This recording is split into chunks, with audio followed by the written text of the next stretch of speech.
20 automatic. In our efforts to improve our early warning systems, we have acquired over the past few years, and more specifically last year, automatic weather stations, with last year having installed an additional 20 automatic weather stations. These are going to assist us improve the frequency and both improve the resolution, both spatially and temporally, of our observations, which is going to help us inform sustainable development planning, and also to inform our early warning systems, particularly our focus. Also, another thing that we've acquired is high performance computers, which we are currently working on to put in systems models that will assist us improve our forecasting at different levels, ranging from the short-term forecasting through medium to seasonal forecasting, and even to climate change projections, as we need all this information both for early warnings and for long-term planning for our economy. Another thing that we are doing, we are working on what we are calling a common alert protocol. The common alert protocol is where we will be inputting our alerts, and then it also allows other stakeholders to then put in downstream alerts. As an example, we have other sectors such as the health sector, the agriculture sector, the water sector, that could, depending on the going alert, have a subsequent alert. For instance, if there will be too much rainfall, it might mean certain dams will be open, and certain rivers will break their banks. Then the relevant stakeholder might then need to issue another early warning. On Monday, the Intergovernmental Panel on Climate Change opened a virtual meeting unpacking last year's assessment report on climate change. The session is scheduled to run until 25th February this year. Reporting for Eswatini TV News, I'm Samdol Suekoza in Babane. The state witness in the murder of businessman Victor Gamete, Mbuso Ngazankosi, was able to identify the video and pictures as part of the evidence from the day they entered the kingdom to the day where Gamete was murdered at Gulf Filling Station. The court then did an inspection in loco where Nkosi identified the two vehicles that were used in Gamete's murder. Sipho murder case continued in court before Judge Nkosinathi Maseko on Tuesday. The state witness, Mbuso Nkosi, identified pictures and footages that were captured in all the places that they visited from the day they entered the kingdom up until the day Gamete was murdered on the 14th of January 2018. Nkosi began to be cross-examined by the state lawyer Michael Hallins. The court then went on an inspection in loco where the accomplice witness was able to identify vehicles used in the murder case, which is a VW Polo and a Toyota Yaris, in the presence of the accused Sipho Shongwe. The state lawyer Michael Hallins then read an affidavit by advocate Ndabiseng Maumane from the Republic of South Africa, who wrote that Ncaza called her to seek legal advice and also to use AVL. Ncaza stated that he never called advocate Ndabiseng to ask for legal assistance. Ncaza says advocate Ndabiseng, whom he alleged that she looked as though she was a traditional healer, Nkosi says he was called by an individual named Mose, who was sent by Aziz to stop the extradition. Nkosi says the accused Sipho Shongwe made attempts to stop him from testifying against Shongwe. Ncaza further stated that Themba Shandu also visited him in prison to try and convince him not to testify against Shongwe, and he also claimed that he had already prepared an affidavit that came with 2 million cash or 2 million emalangeni worth of drugs. Nkosi claims that Shandu said he had 700,000 upfront. Ncaza says what the accused did to him was really painful, as he was forced to move his girlfriend and his son so that the accused cannot kill them. In 2018, Ncaza suggests that Aziz called to say that he had a bus which was from the accused Sipho Shongwe, which was meant to help take care of Ncaza's newborn as he was going to be in jail. Ncaza says he has never met Aziz, although his name was popular. Ncaza says he doesn't know what exactly happened to the bus. He says that he asked his mother to search the bus to see if she could find anything. Ncaza suggests that indeed her mother found document with Matapa United Club logo and information. Ncaza further explained to the court that Farouk came to prison and told him that an officer responsible for a prison was paid. Thus, he was asked to change tune and say that Tata shot Kamete, which after that Tata Ngubane was going to die wherever he was. Ncaza says that he took it upon himself to warn Tata Ngubeni to watch his food. Ncaza told the court that the accused's son, Sfiso Shongwe, kept calling him and sent money for toiletries amounting to 10,000 emalangeni, which was sent through an individual named D. Ncaza confirmed that D took 3,000 emalangeni, gave Tata 4,000 emalangeni and kept 3,000 emalangeni to himself. Ncaza says this will all effort to stop him from being extradited in the country and to testify against the accused Shongwe. Nkosi says he also had a visit by Sipho Mnisi, who asked that what means that can be done to stop him not to be extradited and to stop testifying against the accused. In 2020, Ncaza says a certain pastor and a traditional healer named Akatesh from Congo called him, whom Mveli Dlamini said Akatesh was the deceased traditional healer who later became the accused traditional healer. Ncaza says there was also a man named Mike who suggested that Ncaza should run away to Mpumalanga since he was residing in Mpumalanga.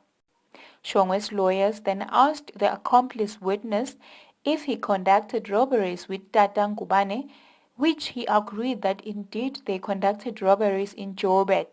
Shongwe's lawyers then told Ncaza that Tata mentioned other areas which Shongwe's lawyers felt that someone between Tata Ngubane and Mbuso Ncaza was not telling the truth. Cross-examination is expected to continue on Wednesday. For Eswatini TV News, Sondomlangeni, High Court. Chebovu primary school learners under the Ngwempisi constituency were turned back home on Tuesday morning. This follows that they could not access the school's premises because unknown people locked the school's gate with a different grid lock. The situation forced the school committee and management to suspend lessons for the day. Classes were forced to be suspended this morning at Chebovu Primary School under the Ngwempisi constituency at Mangayane area. This follows that the school's gate this morning has been locked with a suspicious gridlock. According to the school security, when he knocked off last night, he locked the school's gate with the normal gridlock and the normal school chain. But this morning there was a suspicious gridlock and a suspicious chain which has locked the school's gate, making it inaccessible, especially for learners this morning. They were then forced to take the decision to suspend classes and turn back pupils to their homes in fear of their safety. The school's chairperson says they have reported the matter to the police, who, when we compiled this report, they were on their way to the school. Sela says they've also reported the matter to the regional education officers.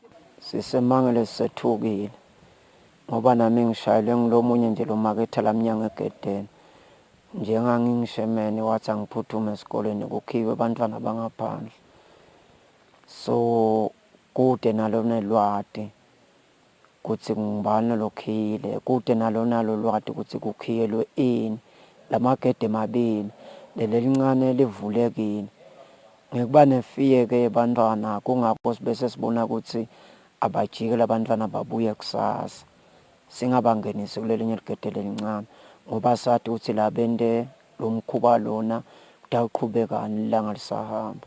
On the other hand, teachers were inside the school follows that the teachers' quarters are inside the school. This takes place just hardly 2 weeks before the commencement of the Standard 5 external exams. When compiling this report, the school's committee was yet to meet with teachers and the police officers on this matter. But for now, teachers were inside the school, learners were forced to be turned back. This is an act by unknown people with unknown intentions. For Eswatini TV News, I am Kiani Msibi with Pumlani Masugu, Echebovu. The Bapalali Eswatini Red Cross Society trained volunteers from the 4 regions on rapid response to disasters. This will assist on information and how to respond quickly to disasters. The training took place at the Bethel Court in Eswatini. The Bapalali Eswatini Red Cross Society held a national response training of volunteers who were equipped on responding to disasters. There were 10 volunteers from the 4 regions who were capacitated. Wandapo Ikininza, the disaster management coordinator, says this will assist them on how quick to respond to disasters. Basically, we want to equip the National Society in terms of its response mechanism, especially as disaster practitioners. We should be conversant and be in the clear know-how of what needs to be done in case of an emergency and in case of a disaster. So we want to equip the staff and volunteers and be able to actually activate, in case of an emergency, activate those, all the units that we need to activate for us to actually capture the extent of the disaster and how we can then come in and assist and provide relief material when necessary. He says staff members are also part of the training and that will assist them in relevant equipment to have and information about affected people. For Eswatini TV News, I'm Kian Msibe, the Bethel Court, Eswatini. The Taiwan Africa Vegetable Initiative, TAVI, in partnership with the Agricultural Home Economists, tried out new dishes under the Indigenous Vegetable Farming Project. The project, which will be launched in schools as well, took place at Malkan's Research Center. The Taiwan Africa Vegetable Initiative, TAVI, had a practical dish cooking session with agricultural home economists on the newly introduced Indigenous food growing program. In partnership with the Ministry of Education, different dishes were tried out as per the program. It will also be available in schools. The acting principal home economics officer, Nozizwe Tsabete, says the Indigenous food program will promote the growing of indigenous vegetables. We are more interested in recipes that are going to be of interest in younger children, because as we know, they are not interested in these indigenous vegetables. They are not of interest to them. So we're trying to develop recipes that are going to be appetizing and also nicer to them. As we know that the common vegetables, there is nothing interesting. Even adults today, they are shunning away from these vegetables. But today we are going to develop recipes that are going to be of interest, that are going to be nicer, and we're going to try them out to see if they're interested in them. We'll continue developing them until we find the right ones. In Violet Dominic from Tanzania was the consultant, and she says even in other countries the program is coming okay. And these traditional vegetables, including amaranthus, African eggplant, nightshade, jutemalo, and others, just to mention a few. The importance of these vegetables, they are rich in vitamins and minerals that are very good in preventing hidden hunger. Last week, agricultural extension officers were trained on the same program. The goal is to have indigenous food in schools as well as also capacitating stakeholders. For Eswatini TV News, I'm Kian Msibi at the Malkan's Research Center. And now we'll have a look at our financial report. Standard Bank. It can be.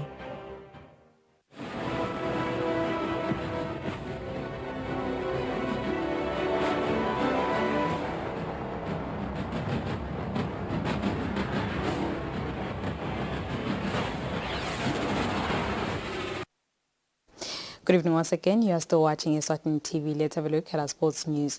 77-year-old lady Judith Veerkamp says playing karate has been one way she uses to keep fit and avoid different sicknesses related to old age. Veerkamp, who now holds a black belt, has been playing the sport for 10 years. 77 years old lady Judith Veerkamp has been playing karate for the past 10 years. When joining, the objective was to get a black belt, which she has now achieved. Her reason to remain active in the sport is to ensure that she remains fit and healthy. She believes her consistency is what keeps her going. I started when I was 68, so nearly 10 years with Sensei Wandili. Age, basically if you don't get up and do something, you don't get up at all, you just rust. joints sort of rust. And as long as I'm alive, I want to be able to do my own thing. Well, I aspired to getting my black belt, and I did after 8 years. Just to get out every day, to keep moving, and to have fun together. Once you get to my age, you're not aiming for anything anymore. You just want to make your remaining years as pleasant and as fun-filled as possible. Wandile Masina, who is her coach, is still impressed on how she takes her training classes seriously without even missing a single day of the 5 days training. Nekuthi every time ufocus uyakwati la kufunako. Yes, ngoba yonke into la yendako la karate ku beneficial la kuwe. So ngiko isikhathi lesiningi akaloku nase training uhlala khona day in day out. Kathy Wills, who is her friend for the past 30 years, believes the determination she has seen from Venkamp confirms that she has still 10 more years in the sport. She goes on like this, she says, because this is the thing that keeps her moving. So, I mean, 10 years, and I'm hoping as her friend, who I've known for 30 years, that's certainly longer than 10 years. I think she comes, for me, it's like the fact that she comes here to train every single time. No matter how sore she is, she suffers from arthritis, she's got joint pain, she's had a knee operation, and she still comes to every single training. So I think that's one thing I admire most about her. Venkamp dedication to the sport is in line with government initiative together with the National Sport Council, where they encourage Eswatini young and old to keep active through Shuguma program. For Eswatini TV Sports, Fabisum Sunera, Mbabane. Eswatini national boxing team interim coach Chicks Lukele says the advantage being offered by the local trio boxers being Tabiso Dlamini, Zweli Dlamini and Bafo Dladla to go camp in the Republic of South Africa in Port Elizabeth for 10 days will with no doubt boost their chances of qualifying for this year's Commonwealth Games to be staged in Birmingham in England. Lukele believes this is a right move by the Olympic and Commonwealth Games movement to expose the boxers to international standards. In the effort to assist associations and athletes that will be representing the country in the upcoming Commonwealth Games, Eswatini Olympic and Commonwealth Games Association will be sending a national boxing team of 3 boxers being Tabiso Dlamini, Zweli Dlamini and Bafo Dladla to the Republic of South Africa. The 3 boxers will be heading to Port Elizabeth for 10 days, where they're expected to be training with a team known as Tubaletu Boxing Club as one of the well-known clubs in the Republic of South Africa.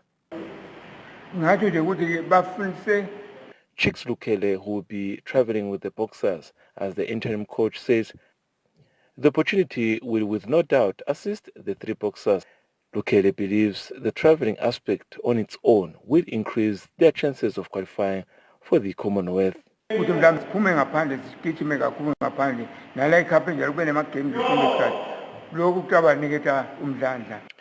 Olympic and Commonwealth Games Association will spend around 60,000 emarangeni on 3 boxers who will also take part of the High Performance Center exercise. For Eswatini TV Sports, Fabisum Sunera, Mbabane. That's all for now. Before we conclude, let's have a relook at our top stories. The Prime Minister Cleopas Dlamini has landed in Brussels to represent His Majesty King Mswati III at the 6th EU-Africa Summit. The state witness in the murder of Victor Gamedze was able to identify the visual media as part of evidence during his court appearance. The Eswatini Meteorological Service installed 20 automatic weather stations to enhance the country's early warning systems.